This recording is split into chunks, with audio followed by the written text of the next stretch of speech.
Afternoon, Stav here, who needs a haircut and a shave, but whatever. Been so fucking busy, I hadn't had a chance. Basically, you haven't really seen much of a video on the cars for a couple of weeks, just because I've been so fucking busy, partly working and just working, being an adult, and partly because I was trying to move into the workshop, getting all the tools here, getting all my crap here, which you'd have seen in the previous video, hopefully. But today, it's finally time to work on the Volvo, and with luck, I'm fairly confident, but we'll see, we might actually make some progress so I can use it properly at last, because it's still got loads of little problems, but I reckon, maybe, possibly, that today is the day when they're all fixed. So let's have a go. Right, as you've probably seen from previous videos, this car's been a fucking nightmare. I bought it as a pretty much ready to go car, and it had good intentions of being a ready to go car, but it had all kinds of problems, and some were compounded by the fact that the advice I was given was a bit shit. Some of it was just because I didn't know fuck all about these Volvo engines, but most of it was basically problems that were already there previously, but because the previous owner had not exactly driven the tits out of it since most of the mods were done, he really didn't know they were that bad, as far as I can tell. He's a sound lad, and I don't honestly think it was on purpose. I just think he didn't fucking realise, because yeah, it wasn't a drift car for the last few years of its life, which is where it had most of the mods. So yeah, whatever, it's done now, it's my car, and time to sort it out. Basically, I've nearly sorted out, and I kind of go through everything I've done to fix it once it's actually totally done. But now, the only massive issues I've got is it's still running a bit too lean, but I think now it's not a problem anymore. I've fixed all of them. It's now the chip that's in the ECU needs changing to another one, which will be a bit richer. And I've got that, and hopefully we'll be fitting it later on in this video. It's dead easy. And the other problem is it's overboosting. It didn't before, it never used to, but since I've fixed all the leaks and all that, I think the only reason it was running 20 PSI previously with the old owner was because there was so much fucking boost leaks it couldn't do anymore. Because now, even with no boost controller fitted or anything, it was peaking at like 25 PSI. And I don't mind running that if it's got the fueling for it, but I'd rather have the option of it being able to run less at some points, and obviously at the moment it hasn't got the fueling for it, hence that new chip.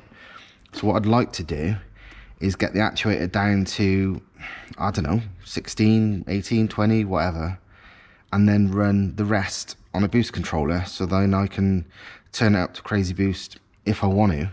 But for some things where I don't necessarily need loads of power, drifting mostly, where I can drift a fucking 100 brake MX-5, so 250 brake, one of these is plenty.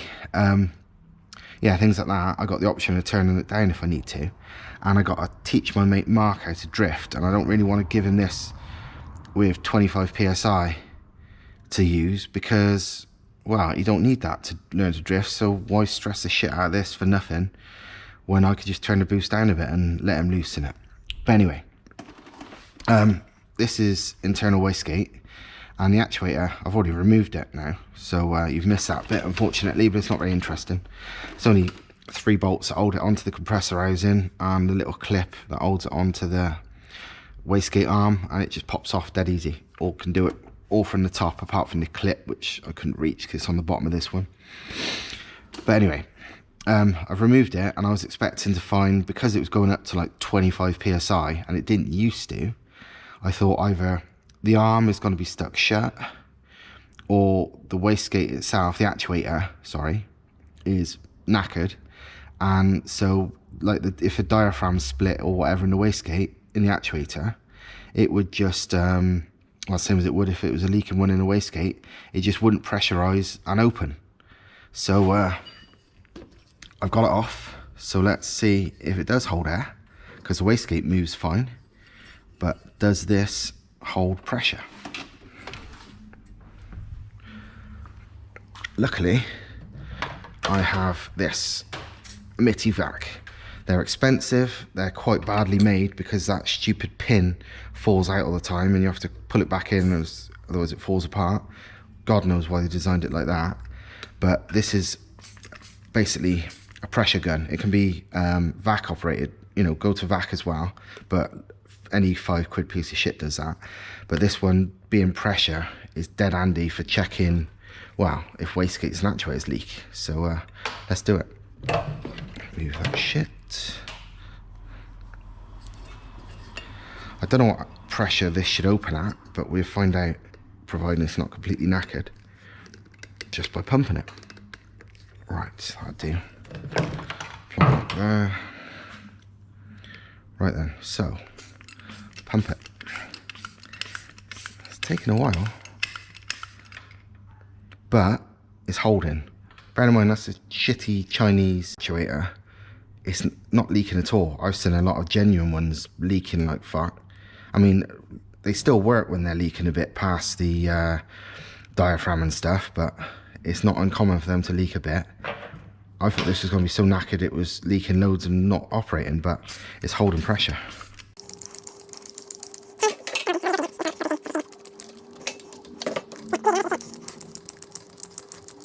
But yeah, even at 30 psi, it's not leaking any air, which is really good. But it's surprising because I expected this to be the problem.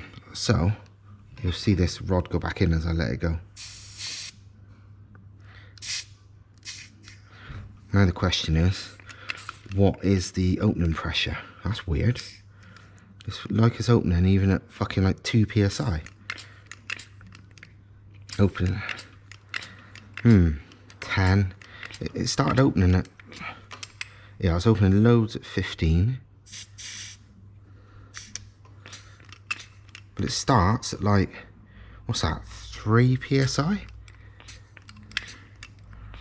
10. And then it's opening loads at this level. But so why the fuck is it hitting £25 a boost if it's opening that early?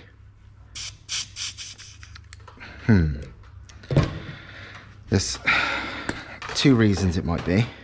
One, this actuator rod was wound right fucking in. It should be like half a hole of preload, so until you've put this on the arm itself on the wastegate should sit about half a hole further back, so you have to pull it a bit to get it onto the thing.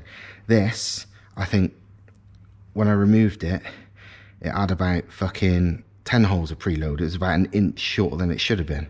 I guess, well, that's quite possibly the problem. Another problem is it looked, to me at least, like it was a bit on the piss when it was the way it was mounted. So if you look at the rod from there, it was like that, for example.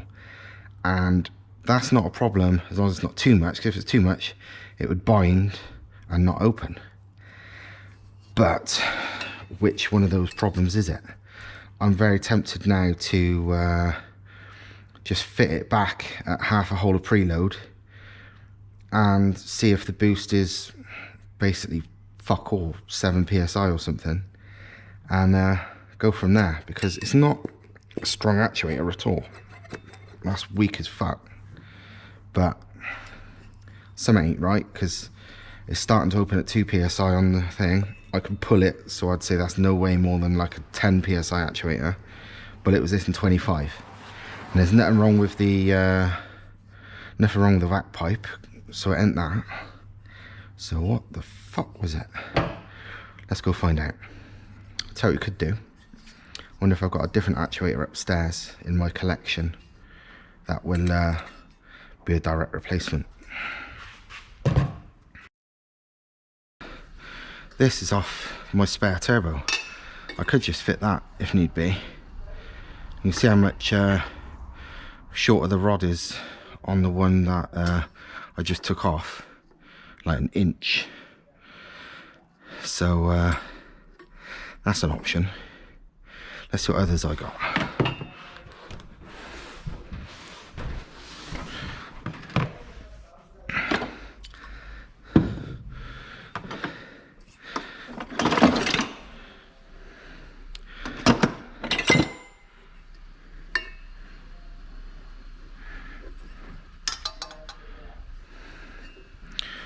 Don't know if this is the one off the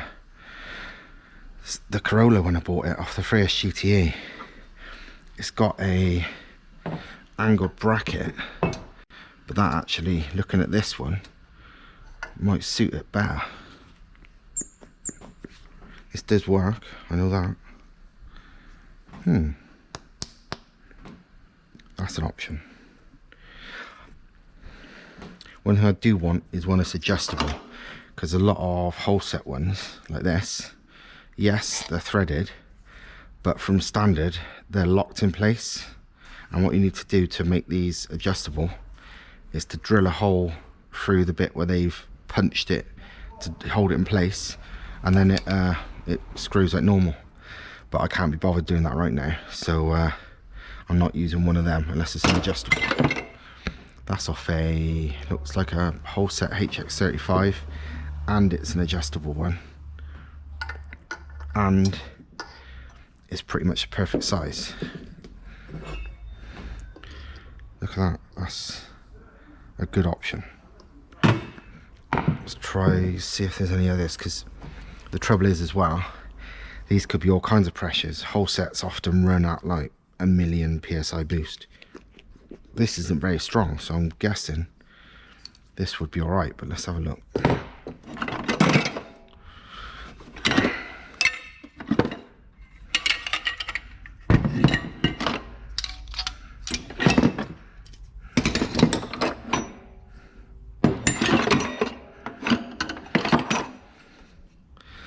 Got a lot of these Borg Warner ones, but they're too short.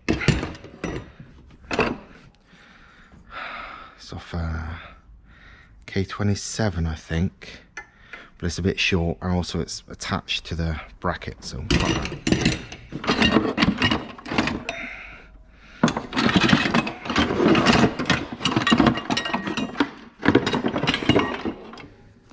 nah, these two, one of these two I reckon, so take them down. Worst comes to worst, I can use that one, but since I can't find anything wrong with this one as such, I don't think using that one's going to do me any good anyway. Right,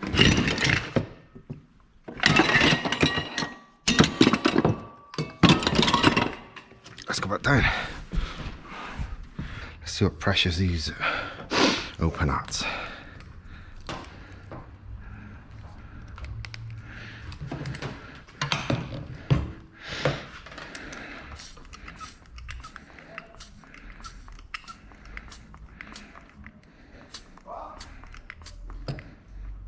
$15.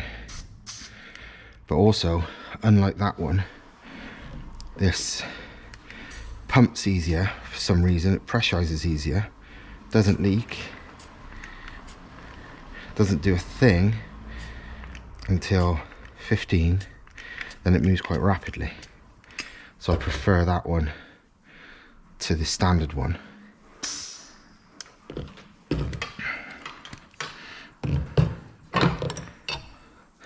Last but not least, this Kinagawa one. Last but maybe least. Nah, bollocks. Right.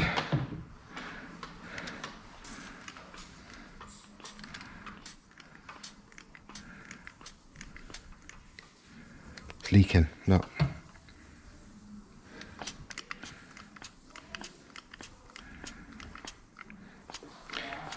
Starts to move at 15, but look, see, that's what a lot of things do, and this is an aftermarket Kinagawa one, but it's fucking leaking, so bollocks to ain't using that.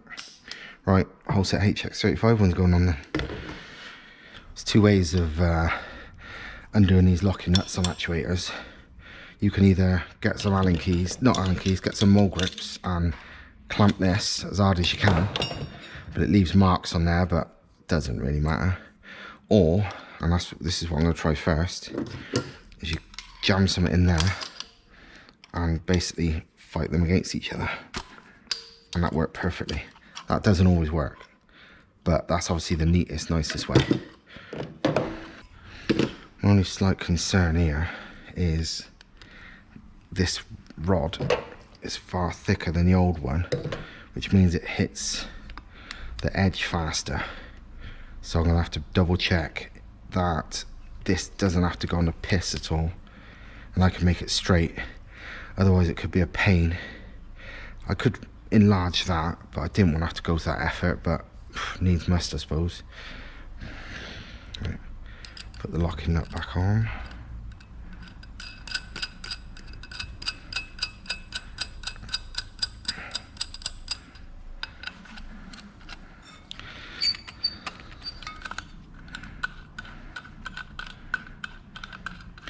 I'm not going to set the actual length until I've offered it up, otherwise basically I won't know what half hole of preload is. So let's try and get it bolted on. Right, guess it's time to show you how you change a chip on these ECUs. To be honest, it couldn't be any easier, which is good because I'm shit of electrics. But yeah, this is the Bosch Jetronic ECU that runs the fuel system and all that on these Volvos. And all you have to do to change a chip is prise these little clips back.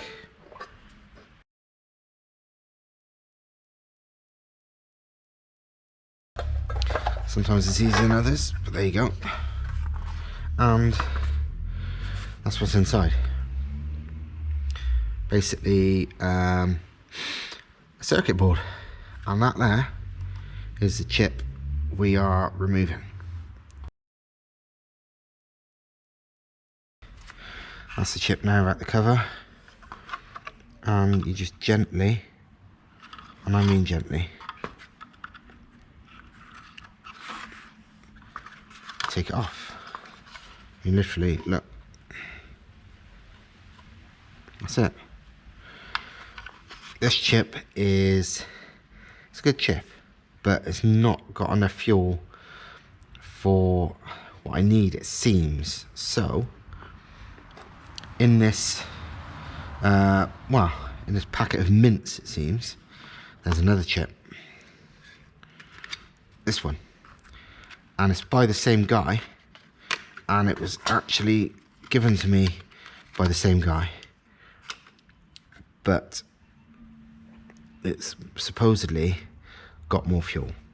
So you just pop that back in place. It just literally push fit, and that's it. It is back in. I put the little plastic cover over it just because I don't even know why it's there, but why not? We put this one back in here because, well, because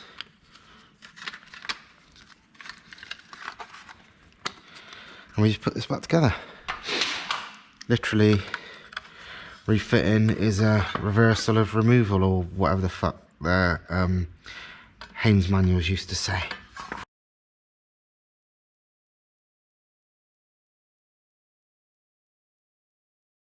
Now let's plug it in the car and see if the thing fucking starts. I hope to end this video on a high point, basically with two things sorted.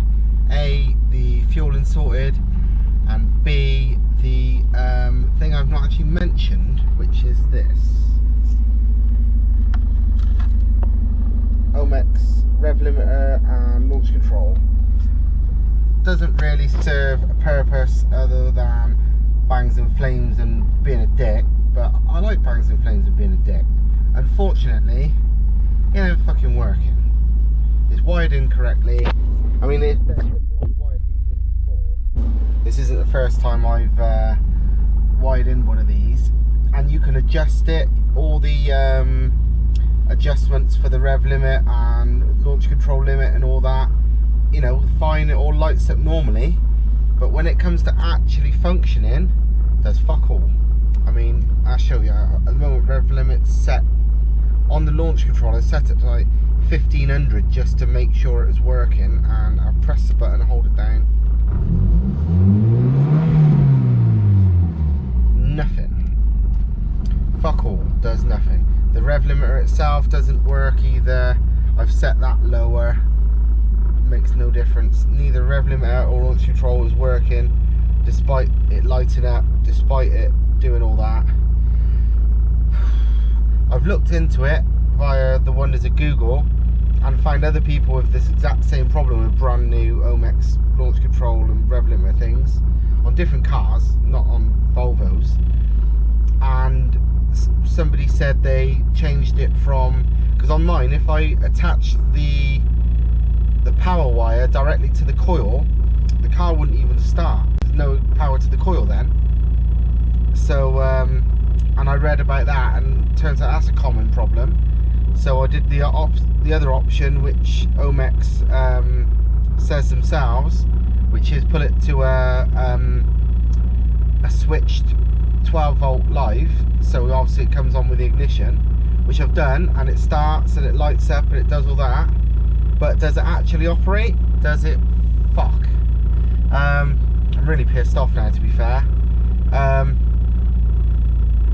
I'll have to speak to Omex and see what they got to say about it. I mean, it's brand fucking new. I even checked on,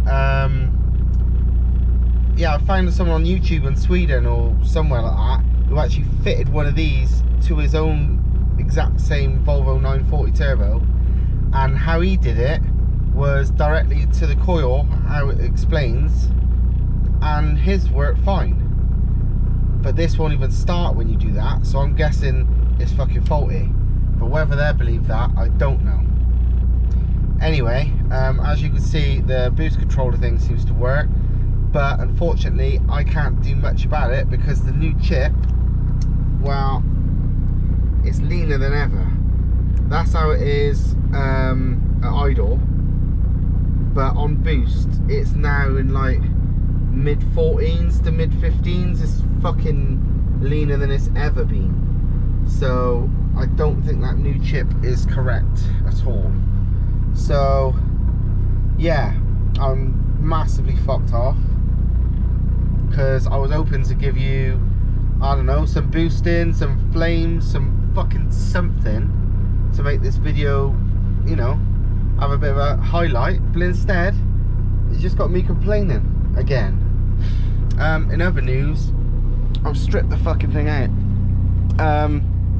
Partly because, well, I don't use anything in the back and all that, and partly because I wanted to sort out all the clutter and wires and shit.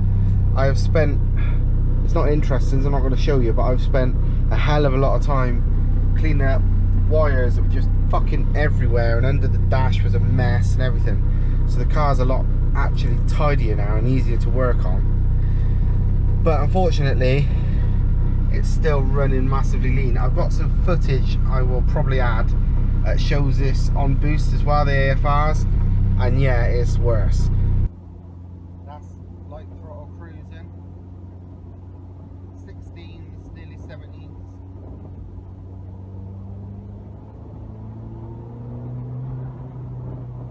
Boost 14.5 at best.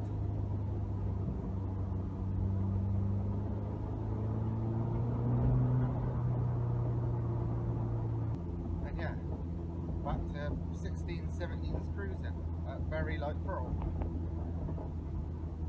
And that's with the new chip that's meant to make it richer.